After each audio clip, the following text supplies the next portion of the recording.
जय हिंद दोस्तों, स्वागत करते हैं आपका अपने YouTube चैनल पर। दोस्तों, आज हम डॉक्टर भीमराव अंबेडकर से संबंधित बहुत ही महत्वपूर्ण प्रश्नों को देखेंगे। दोस्तों, जैसा कि आप जान रहे हैं, 14 अप्रैल 2023 को डॉक्टर भीमराव अंबेडकर जी का 132वीं जयंती मना रहे हैं। तो इसी के उपलक्ष्य में दोस्तों, मैं आपके सामने बहुत ही इंपॉर्टेंट प्रश्न लेकर आया हूँ। यह प्रश्न आपके परीक्षा में पूछे जाने योग्य है और कई बार पूछा भी गया है दोस्तों। तो पूरे वीडियो को अंत तक देखेंगे अच्छे से और यहाँ से एक प्रश्न अपने एग्जाम के लिए सुनिश्चित करेंगे। तो चलिए दोस्तों, शुरू करते हैं। देखिए, पहला सवाल, डॉक्टर भीमराव अंबेडकर जी का जन्म कब हुआ था? तो दोस्तों, इसका जो सही उत्तर हो जाएगा ऑप्शन नंबर ए, 14 अप्रैल 1991 को। ठीक है, डॉक्टर भीमराव अंबेडकर जी का जन्म 14 अप्रैल 1891 को हुआ था। थोड़ा इंपॉर्टेंट जानकारी है डॉक्टर भीमराव अंबेडकर के बारे से दोस्तों, तो इसको अच्छे से पढ़ लेते हैं। देखिए, डॉक्टर भीमराव अंबेडकर का जन्म 14 अप्रैल 1891 को हुआ था। कहाँ हुआ था? तो मध्य प्रदेश में हुआ था, मध्य प्रदेश के महू में। ध्यान रखेंगे, मध्य प्रदेश के महू में डॉक्टर भीमराव अंबेडकर का जन्म हुआ था। इनके जन्म का नाम है भीवा, भीम, भीमराव, बाबा साहेब अंबेडकर। इतने सारे नाम हैं इनका। साथ ही साथ इसे बाबा साहेब अंबेडकर के नाम से भी जाना जाता है। जीवन साथी की बात करेंगे तो ये अपने जीवन काल में दो शादी किए हैं दोस्तों। पहला जो है रमाबाई अंबेडकर से विवाह किए हैं, दूसरा जो है डॉक्टर सविता अंबेडकर से विवाह किए हैं। ठीक है, तो रमाबाई अंबेडकर से विवाह जो है 1906 में किए। इनका निधन 1935 में हो गया था। ठीक दोस्तों, बाद में 1948 में सविता अंबेडकर से विवाह किए। 2003 में इनका भी देहांत हो गया है। ठीक है, इनके एक बच्चे हैं, यशवंत अंबेडकर। चलिए, यदि इनके राजनीतिक दल के बारे से बात करें तो दोस्तों, इसमें तीन महत्वपूर्ण देखने को मिलता है राजनीतिक दल। पहला शेड्यूल कास्ट फेडरेशन, दूसरा स्वतंत्र लेबर पार्टी, तीसरा भारतीय रिपब्लिकन पार्टी। अन्य राजनीतिक संबद्धताएं की बात करते हैं, जैसे कि सामाजिक संगठन, तो सामाजिक संगठन में बहिष्कृत हितकारिणी सभा, समता सैनिक दल है। ओके, शैक्षणिक संगठन की बात करते हैं तो depressed classes education society, the Bombay scheduled caste improvement trust, people's education society. धार्मिक संगठन की बात करें तो भारतीय बौद्ध महासभा। पुरस्कार की बात करते हैं दोस्तों, इसमें सबसे इंपॉर्टेंट पुरस्कार है भारत रत्न, जो कि मरणोपरांत दिया गया 1990 में।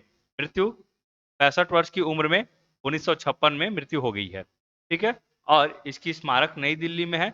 वही बात करते हैं समाधि स्थल का, तो इसकी समाधि स्थल को चैत्य भूमि के नाम से जाना जाता है। ध्यान रखेंगे, इनकी समाधि स्थल को चैत्य भूमि के नाम से जाना जाता है, जो कि मुंबई महाराष्ट्र में है। दोस्तों, आपको पता होगा डॉक्टर भीमराव अंबेडकर जो है पहले कानून मंत्री है। स्वतंत्र भारत के पहले कानून मंत्री जो है डॉक्टर भीमराव अंबेडकर जी है। इन्होंने महिलाओं को लेकर बहुत से कानून बनाने की कोशिश किया। आज जो महिलाओं के को लेकर जो कानून देखने को मिलता है, जैसे कि समान नागरिक संहिता, घरेलू हिंसा से महिलाओं को संरक्षण, समान वेतन, तो ये जितने भी कानून हम देख रहे हैं दोस्तों, कहीं ना कहीं इसमें बाबा भीमराव अंबेडकर का महत्वपूर्ण स्थान है। चलिए आगे देखते हैं, और इनका सबसे इंपॉर्टेंट जो नारा है दोस्तों, शिक्षित बनो, संगठित रहो। ठीक है, ये है। चलिए आगे देखते हैं, डॉक्टर अंबेडकर जी का जन्म किस राज्य में हुआ था? तो मैंने आपको बताया डॉक्टर अंबेडकर जी का जन्म जो है मध्य प्रदेश में हुआ था। ठीक है, चलिए देखिए, मध्य प्रदेश के इंदौर जिला के महू में इनका जन्म हुआ है। पिता का नाम यदि हम बात करते हैं तो इनके पिता का नाम है रामजी मालोजी सकपाल। नाम याद रख लेंगे, बहुत इंपॉर्टेंट रहेगा, रामजी मालोजी सकपाल। माता की नाम है हिमा बाई।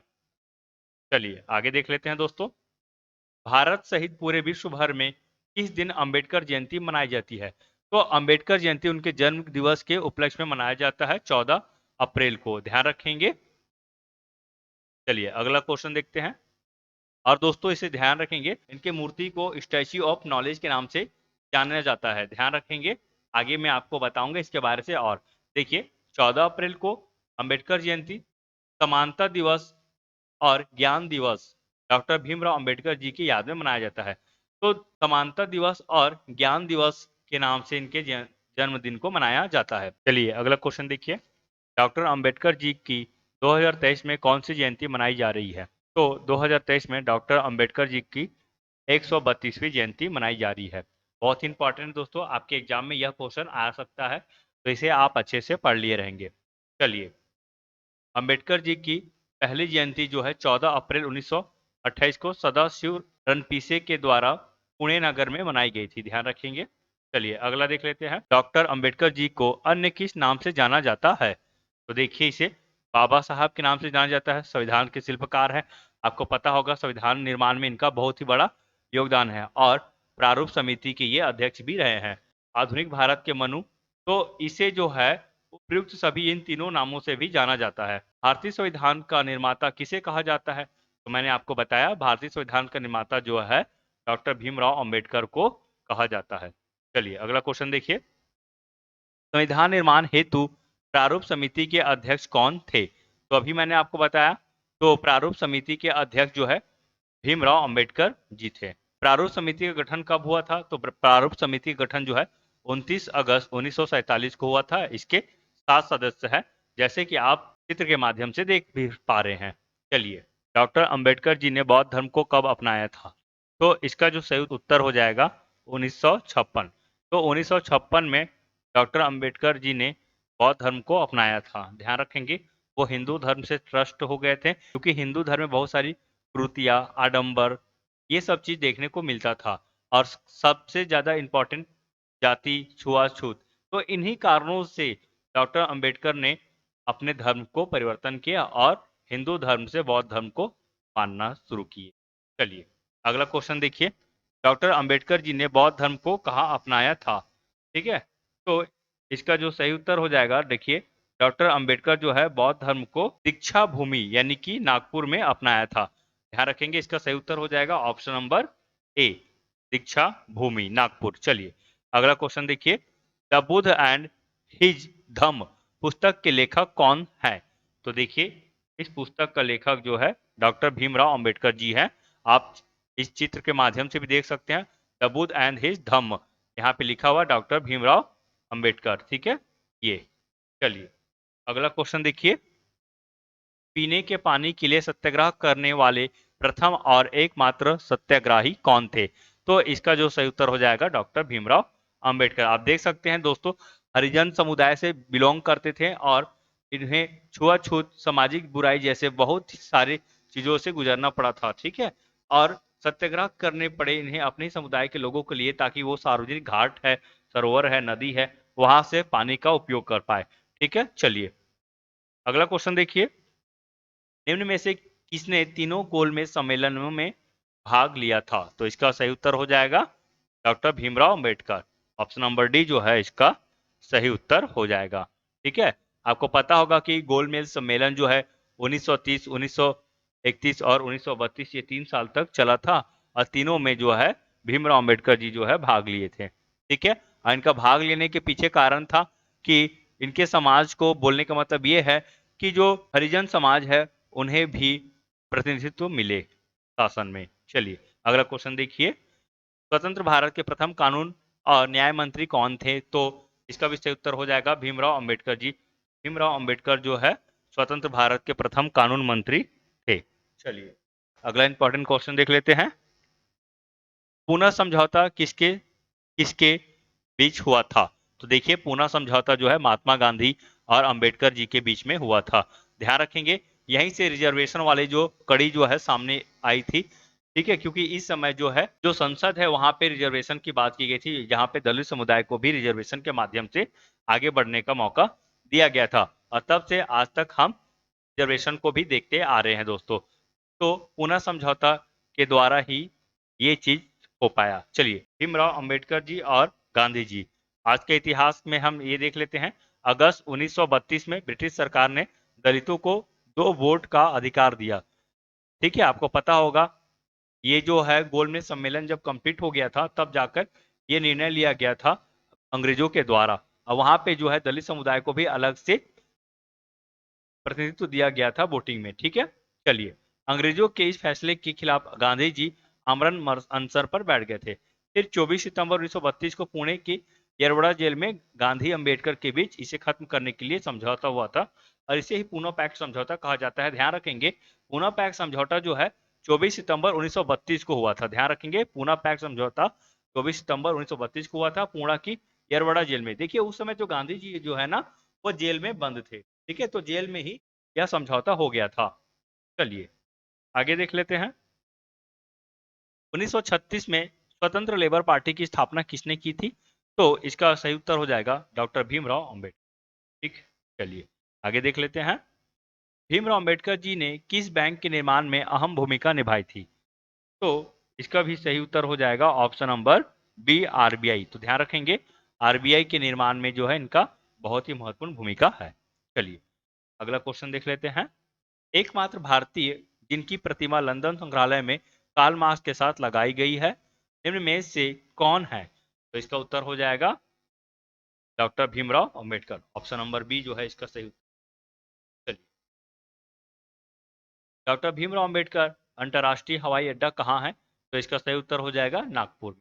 आप देख सकते हैं कि चित्र में भी डॉक्टर अंबेडकर अंतर्राष्ट्रीय हवाई अड्डा नागपुर लिखा हुआ है। इसका मतलब ये है कि नागपुर में जो है अंतर्राष्ट्रीय हवाई अड्डा है जो कि इनके नाम से है। चलिए अगला क्वेश्चन देखिए।